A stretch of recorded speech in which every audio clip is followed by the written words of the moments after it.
জুনাইৰ অসম অৰুণাচল সীমান্তত উত্তেজনা অব্যাহত আছে। অৰুণাচলী প্ৰশাসনৰ বাধাৰ বাবে পথ নিৰ্মাণ বন্ধ কৰিবলৈ বাধ্য হ'ল প্ৰশাসন।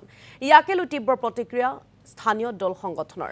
জুনাইৰ সমজিলা প্ৰশাসনৰ ভূমিকাত ক্ষুব্ধ হৈ পৰে দল সংগঠন। বৈকুণ্ঠপুৰৰ পৰা অৰুণাচল প্ৰদেশলৈ যোৱা পথ নিৰ্মাণ কৰি আছিল অসম চৰকাৰে, কিন্তু অসমৰ ভূমিৰ ৩৬০ মিটাৰ ভিতৰলৈ অৰুণাচলৰ ভূমি বুলি দাবী কৰি ঠিকাদাৰ আৰু শ্ৰমিকক গুলিয়াই মাৰি পেলোৱাৰ ভাবুকি অৰুণাচলৰ প্ৰশাসনৰ। ইয়াৰ পিছতেই জুনাই সমজিলা প্ৰশাসনে বন্ধ ৰাখে পথ নিৰ্মাণৰ কাম। একাংশ অৰুণাচলৰ লোকে ৰাজপথলৈ ওলাই আহি সৃষ্টি কৰে তীব্ৰ উত্তেজনা। সিদ্ধান্ত যদি গভৰ্ণমেণ্ট সাইডৰ পৰা ল'ব পৰা নাই, কিন্তু ইয়াৰ পাব্লিকে চৰকাৰী অসমৰ ভূমি চৰকাৰী ভূমি কোনো পধ্যে অৰুণাচলক দিয়া নহ'ব। কিন্তু অৰুণাচল প্ৰশাসনে দায়িত্ব ল'ব লাগিব সম্পূৰ্ণভাৱে, যিহেতু আজি আমাৰ জনাই CDC ছাৰ আৰু চাৰ্কুল অফিচাৰ আৰু অৰুণাচল ADC সিহঁতৰ প্ৰশাসন আহিছিলে, তাতো মানে মীমাংসা নহ'ল।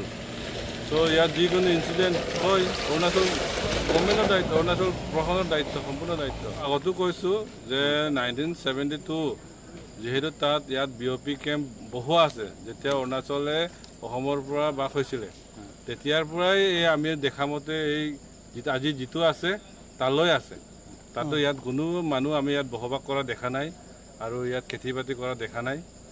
চ' ইয়াত কোনো সিহঁতৰ লিগেল সিহঁতৰ ক'বলৈ সিহঁতৰ মাটি জমিন সিহঁতৰ মাটি বুলি ক'বলৈ একো ইয়াত না কিবা আছে না একো নাই। আমাৰ জনামতে এইটো চৰকাৰী ভূমি।